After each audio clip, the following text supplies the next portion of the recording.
Aqui estamos para mais uma aula do nosso curso de Teologia do Progresso Espiritual. Que a paz do Senhor Jesus e o amor de nossa Mãe Maria estejam no coração de cada um daqueles que me assistem. Iniciamos então com a oração ao Divino Espírito Santo. Divino Espírito Santo, amor do Pai e do Filho, inspirai-me sempre o que devo pensar, o que devo dizer, o que devo calar, o que devo escrever, como devo fazer para obter a vossa glória, o bem das almas e minha própria santificação. Hoje, então, encerraremos o tema da verdadeira noção de perfeição cristã e também falaremos um pouco sobre a obrigatoriedade de buscar a santidade, de buscar essa perfeição cristã. Sobre os graus e limites da perfeição cristã. A divisão mais tradicional da Igreja divide a santidade em graus e em 3 fases, né? Ou estágios. É a mais tradicional, adotada por Santo Tomás de Aquino e muitos outros antes deles. Existem outras classificações, conforme as de Santa Teresa, que dividem 7 moradas, e outras mais. Mas adotaremos então a do próprio livro texto, que é essa tradicional de 3 graus. E falaremos apenas uma pequena noção, mais em relação à própria caridade ou à própria santidade, e não a outros aspectos do desenvolvimento espiritual que trataremos na segunda parte desse curso, né, quando falaremos mais especificamente de cada um dos graus. Né. Então, o primeiro grau, que é aquele dos principiantes, dos recém-convertidos e que se decidiram por Deus. Nesse caso, a preocupação principal deles é não perder a graça, não perder a caridade. E por isso combatem o pecado mortal, sobretudo o pecado mortal. E também lutam para vencer as suas más inclinações. Todos aqueles pecados que são reiterados e decorrentes dos vícios capitais, orgulho, inveja, avareza, preguiça, luxúria, ira e assim por diante. Então é tudo que possa fazê-los perder a caridade, porque perdemos a caridade, como vimos, pelo pecado mortal. E chamam essa via, ou esse estágio de via purgativa, porque justamente se preocupa em purgar, em purificar a alma dos pecados, dos seus pecados. O segundo grau é aqueles que já venceram, em grande parte, o pecado mortal, ou pelo menos não se torna mais corriqueiro, muito esporádico, né? E eles dão mais atenção, mais ênfase, já não tanto ao combate ao pecado, embora que ele continue, a avançar na prática positiva das virtudes. Então, ele dá mais atenção a praticar primeiro as virtudes morais, então a paciência, a mansidão, a fortaleza, a temperança, etc. E depois, mais tarde, também a ênfase se volta muito para as virtudes teologais, a fé, a esperança, a caridade. Para que esses estão nesse estágio, eles se miram muito em Jesus. Jesus passa a ser o centro. Jesus passa a ser a luz da vida deles. E como seguir Jesus é caminhar nessa luz, chama-se então via iluminativa, ao segundo estágio. E quanto ao pecado, a pessoa ou a alma que progride, busca não só combater o pecado mortal, mas também o pecado venial, que deve ser eliminado para dar brilho à alma, para dar um fulgor diferenciado no cristão, que começa a fazer a diferença dentro do mundo onde vive. E por fim, o terceiro grau, que é o das almas perfeitas, assim chamadas, e eles têm essa ânsia de se unir cada vez mais a Deus. É tudo que eles querem, unir-se a Deus, de fazer parte. Parece assim algo egoísta, de gozar dele, das suas delícias, mas na verdade é que quanto mais nos unimos a Deus, nós reproduzimos mais as feições de Jesus em nós, as disposições interiores de Jesus em nós, e nosso apostolado então se torna realmente fecundo. Tá? E por causa dessa ânsia pela unidade, chama-se então via unitiva. Nessa fase o pecado já causa horror, não se quer nem cheiro de pecado.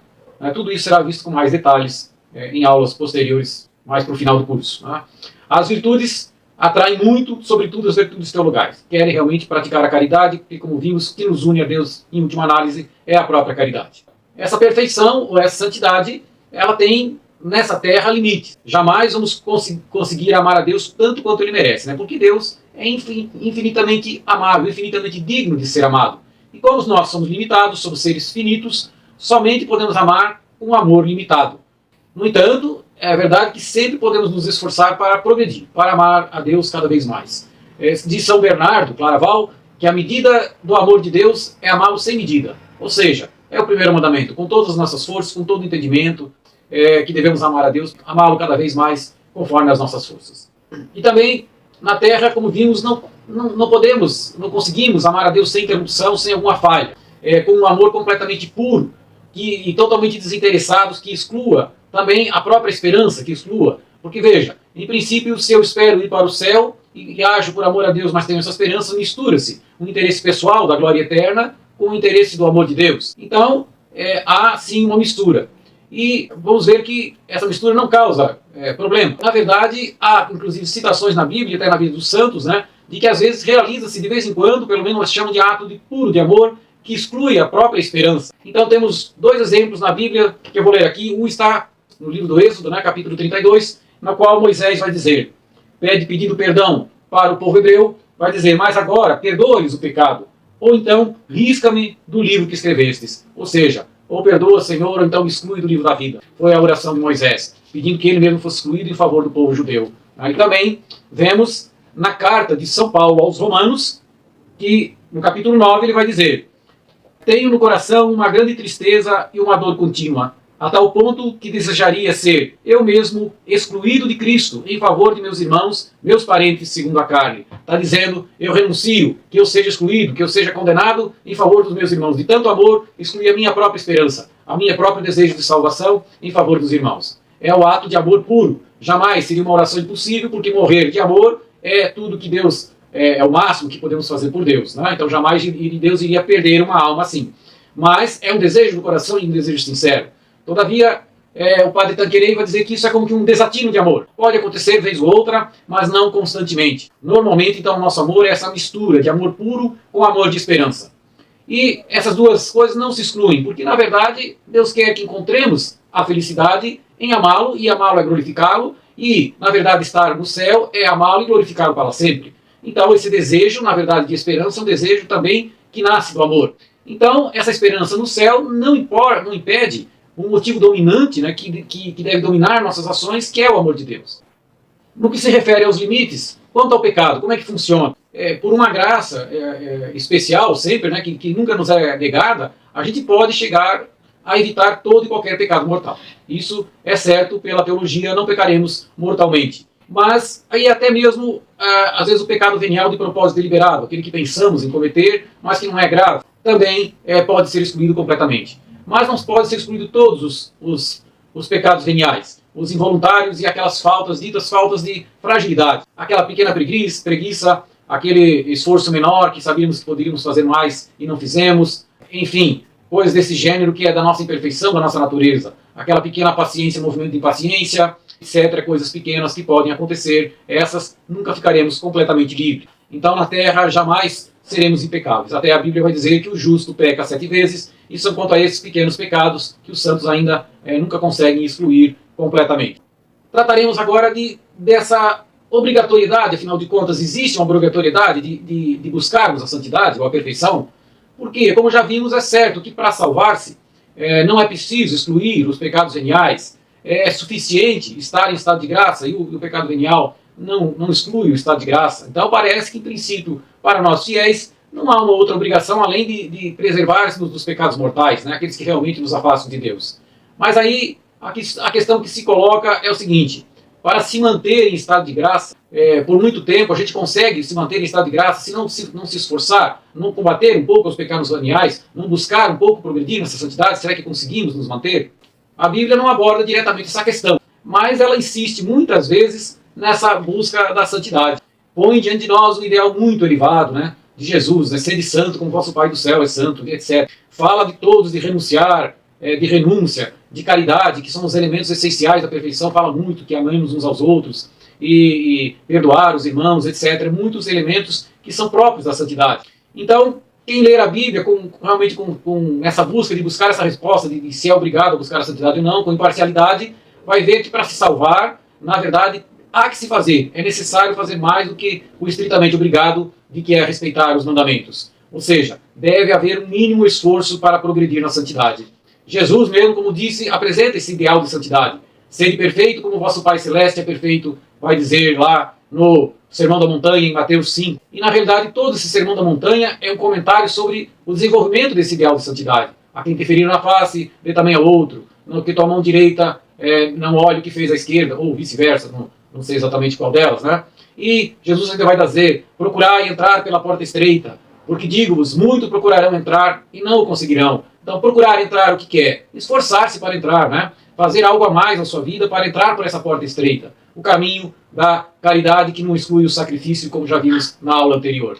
E os apóstolos não foram diferentes. Após a morte de Jesus, São Paulo vai dizer: Deus nos escolheu para sermos santos e irrepreensíveis diante dos seus olhos. Então, o que São Paulo diz? É para sermos santos e irrepreensíveis. São Pedro também, ele vai dizer: a exemplo da santidade daquele que vos chamou, sede também vós, santos, em todas as vossas ações. Não em algumas, mas em todas. Então isso atinge toda a nossa existência, em todos os âmbitos da nossa vida.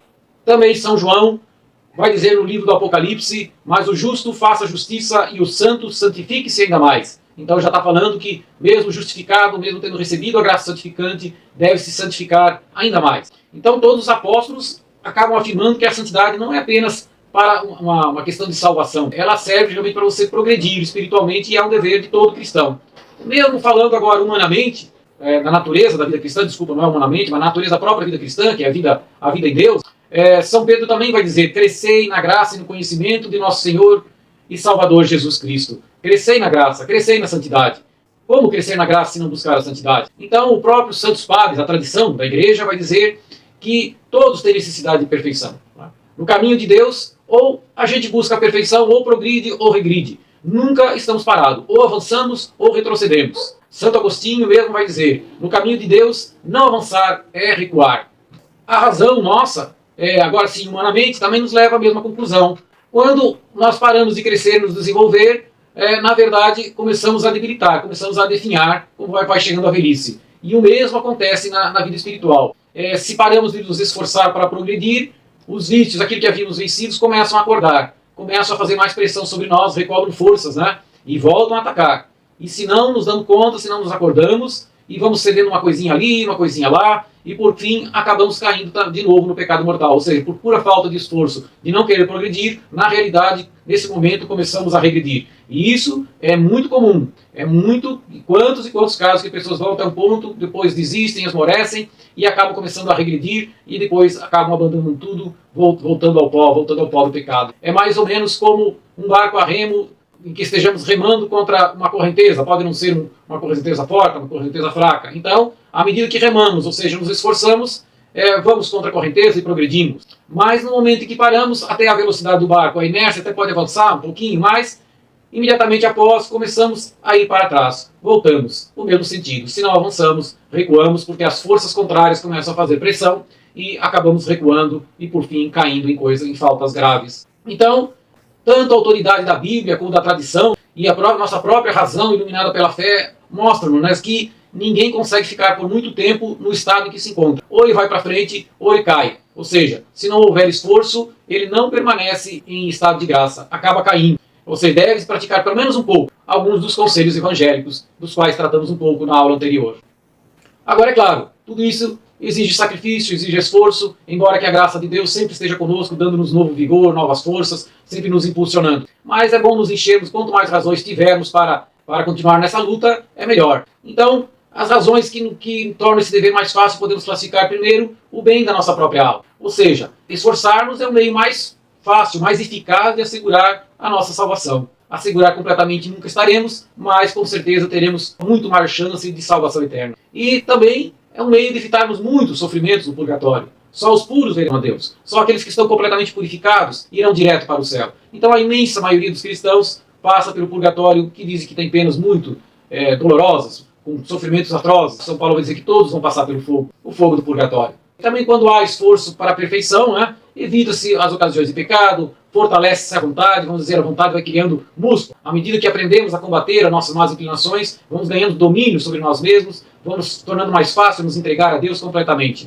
E também cada esforço nosso é recompensado com um aumento de graça, como vimos quando falamos sobre a doutrina do mérito. Qualquer ato feito por amor a Deus em estado de graça, por promessa de Jesus, nos rende mais graça. E traz, como diz São Paulo aos Coríntios, um peso eterno de glória. Além disso, com esse esforço somos já recompensados já nesta terra, não apenas na eternidade. Temos muitas recompensas, então paz, alegria, felicidade de estar unido a Deus, felicidade de crescer no seu amor, de ter maior intimidade com nosso Senhor. São Paulo aos Filipenses vai dizer: e a paz de Deus que excede toda a inteligência haverá de guardar vossos corações e vossos pensamentos em Cristo Jesus. Além disso, Deus nos dá os frutos do Espírito Santo, que é caridade, que é alegria, paz, paciência, afabilidade, bondade, fidelidade, brandura, temperança, tudo isso recebemos uma alegria interior muito forte. Às vezes, quanto mais nos santificamos, mais é perceptível até pelas pessoas que temos uma alegria no coração, que desfrutamos de uma paz diferenciada. Tudo isso é fruto do Espírito Santo, fruto da graça de Deus, principalmente, mas dessa nossa colaboração generosa em buscar a perfeição, em buscar a santidade. Além disso, essa busca também rende glória a Deus. Uma alma perfeita dá muito mais glória a Deus do que 1000 outras comuns, que apenas fazem só o obrigatório, né? Então essa realmente se torna agradável a Deus. Também essa santidade faz nos edificar o próximo, faz nos fazer um verdadeiro apostolado edificante e santificante. A santidade, com efeito, é o melhor meio, o meio mais eficaz de apostolado. Inclusive existe um livro chamado A Santidade é a Alma de Todo Apostolado. Tem uma passagem aqui de São João da Cruz que vai falar nesse sentido em relação à santidade do pregador. Ele vai dizer, na subida do Monte Carmelo, ordinariamente estamos vendo, quanto mais a vida do pregador é santa e perfeita, mais a sua palavra é fecunda, produzindo frutos nos ouvintes, mesmo sendo vulgar o seu estilo, diminuta a sua retórica e comum a sua doutrina, porque do Espírito vivo se lhe comunica o calor, e o outro, de vida imperfeita, pouco proveito fará nas almas, não obstante a sublimidade do estilo e a elevação da sua doutrina. Ou seja, se a alma é muito imperfeita, com muitos pecados veniais e até pecados mortais, pode produzir um discurso mais lindo, humanamente falando, mas não toca o coração das pessoas. E aquela outra, às vezes simplória, com poucas palavras, mas com um ardor no coração, fruto da sua santidade interior, toca o coração das pessoas. Há muito tempo atrás, me falaram de um sermão de São João Maria Vianney, o Cura d'Ars, que era tido por pessoa muito simplória. E ele fazia uns sermões muito simples. Diz que certa vez, vai pregando um sermão, ele começou dizendo, meus irmãos, um dia estaremos com ele. E repetia, meus irmãos, nós estaremos com ele. Com ele, meus irmãos. Um dia estaremos com ele. Com ele, sim, com ele estaremos. E foi repetido com tanto ardor, com tanta força do Espírito, que a plateia começava a chorar. Não precisava muitas palavras. O ardor que se comunica de uma alma santa atinge com muita eficácia as pessoas. Podemos citar até também o próprio Papa João Paulo II. Os discursos deles nem eram agradáveis, mas a figura dele, a santidade que emanava, tocava o coração das pessoas, até pelo seu sacrifício de vida, principalmente no final da sua vida, que é muito mais frutuoso de qualquer, às vezes, palavras que fomos estudadas com passo a passo, mas que é fruto de uma alma imperfeita.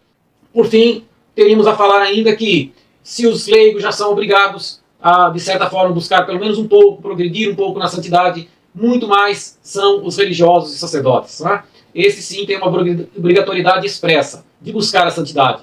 Diz, inclusive, o Código de Direito Canônico, no cânon 598, parágrafo 2º, todos os membros, porém, devem tender, assim, à perfeição do seu estado. Então, o próprio Código estabelece isso como uma obrigatoriedade. E Santo Afonso de Ligório não tem medo de dizer que peca mortalmente um religioso que forma propósito firme de não buscar a perfeição ou de não fazer caso da perfeição. Ele diz, peca mortalmente. O religioso, o sacerdote, tem dever estrito de buscar a perfeição, até porque, como vimos, quando mais perfeito, mais vai santificar as almas, mais vai levar ao amor de Deus e mais vai ser fecundo o seu apostolado, as suas atividades. Então, o religioso tem essa obrigatoriedade que é muito séria. Encerramos esse assunto e com esse também encerramos a parte dos princípios desse curso, que nós abordamos só aqueles princípios que têm relação direta com o progresso espiritual. A partir da próxima aula, começamos a ver os meios de santificação.